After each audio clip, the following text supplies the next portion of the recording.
Nous sommes sur le quartier moderne de Mériadec, qui n'a pas perdu son nom, bien que le maire Jacques Chaban-Delmas ait décidé, à l'époque où il a rasé le vieux quartier, de l'appeler nouveau quartier de l'Hôtel de Ville. Ça n'a pas marché, ça s'appelle toujours le quartier Mériadec.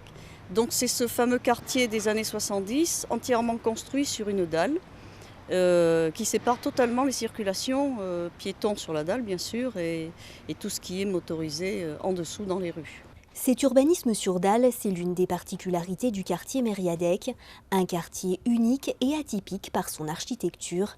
Ici, les bâtiments ont la particularité d'être en forme de croix et ils présentent tous en raie de dalle ce rétrécissement appelé taille de guêpe qui permet de dégager des passages et d'éviter ainsi une sensation d'écrasement.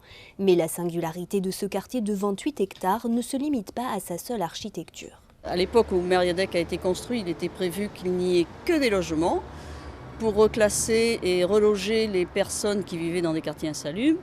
Mais au fur et à mesure de l'évolution de l'organisation des services administratifs, départements, métropoles, communautés urbaines, le quartier a nécessité une réelle transformation, presque une révolution, et est devenu à 80% administratif.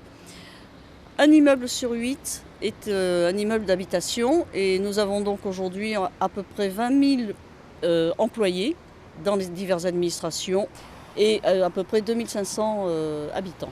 Bien plus qu'une ville dans la ville, Marie-Françoise dépeint Mériadec comme un coin de campagne dans la ville, un élément qui ajoute encore à sa spécificité. On est réveillé par le bruit des oiseaux. La deuxième chose, c'est qu'on n'entend pas la rue. Pas du tout. La rue est complètement absente de Mériadec. Les voitures qui se déplacent sur le cours du Maréchal Juin ou la rue Claude Bonnier. Très peu de voitures se déplacent à l'intérieur du quartier, sur les nouvelles voies qui ont été tracées, et on bénéficie de ce silence et de ce calme. Un calme encore plus important le week-end, lorsque les administrations ferment et que le quartier Mériadec redevient uniquement résidentiel.